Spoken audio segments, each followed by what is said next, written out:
the forgotten road.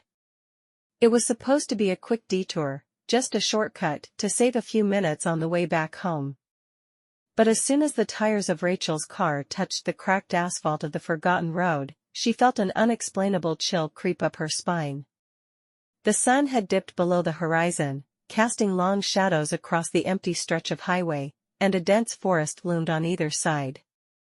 Rachel had driven through rural areas before, but this felt different.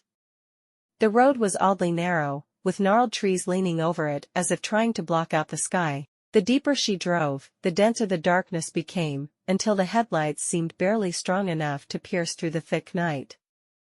Her phone buzzed in the passenger seat. It was a message from her friend Sarah. "Did you make it home yet? Call me when you do." Rachel smiled, but as she reached for the phone, the car shuddered violently, and the engine sputtered to a stop. She coasted to the side of the road, heart pounding.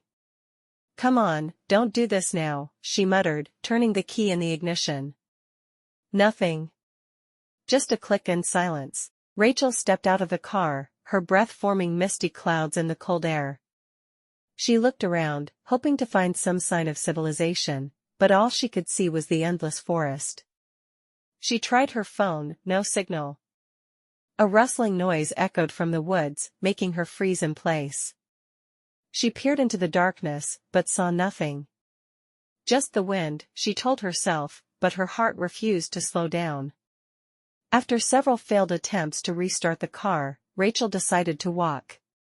She grabbed a flashlight from the glove compartment and wrapped her jacket tightly around herself. The beam of light danced across the road as she trudged forward, each step echoing unnaturally in the still night. Minutes turned into an hour. The road seemed endless, looping through the forest without any sign of an end. Worse, Rachel began to notice something strange. The trees looked identical, as if she were passing the same ones over and over again. "Hello? Anyone out here?" she called, her voice swallowed by the oppressive silence.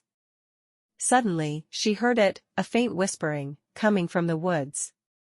Rachel turned toward the sound, her flashlight flickering. She could swear she saw a figure standing between the trees, but when she pointed the light directly at it, there was nothing there. Panic set in. She picked up her pace, heart racing as the whispers grew louder. They didn't sound like any language she recognized, just a low, rhythmic murmur that seemed to surround her. Then she saw it, a dim light flickering in the distance. Relief washed over her as she ran toward it, hoping it was a house or a gas station. But as she got closer, she realized it was neither. It was an old wooden signpost, with a lantern hanging from it, flickering weakly. The sign read, "Welcome to Black Hollow, population 0. Rachel backed away slowly, her mind racing. Population 0? How could that be? She turned to run back the way she came, but the road was gone. In its place was a narrow dirt path leading deeper into the forest. The whispers grew louder, almost deafening now. Shapes moved in the shadows, just beyond the reach of her flashlight. Rachel ran, her breath coming in ragged gasps, but no matter how fast she went, the path seemed endless. Finally, she stumbled into a clearing. In the center stood an old, decrepit house with broken windows and a door hanging off its hinges. Despite every instinct telling her to stay away, she felt drawn to it. She approached cautiously, pushing the door open with a creak. Inside, the air was heavy and cold. The floorboards groaned under her weight as she stepped inside. Strange symbols were carved into the walls, and a rotting staircase led to the second floor. At the far end of the room was a table, and on it lay a single, dusty book. Rachel approached the table, her hands trembling as she picked up the book. The cover was blank, but when she opened it, the pages were filled with the same strange symbols she had seen on the walls. Suddenly, the whisper stopped, replaced by an eerie silence. Then, a voice echoed through the room, deep, hollow, and inhuman, "You should not have come." Rachel spun around, but there was no one there.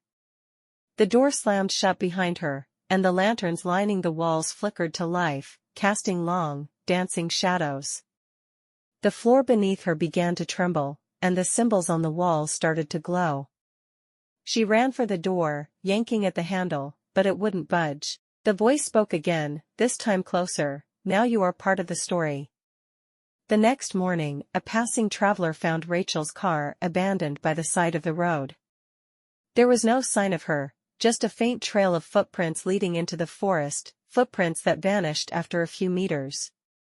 Locals say the forgotten road has always been cursed, leading those who wander it to Black Hollow, a town that appears only to claim lost souls. Few who venture down that path ever return, and those who do are never the same. To this day, on dark nights, travelers report hearing faint whispers in the wind and seeing a dim lantern flickering in the distance. But no one dares follow it. The end.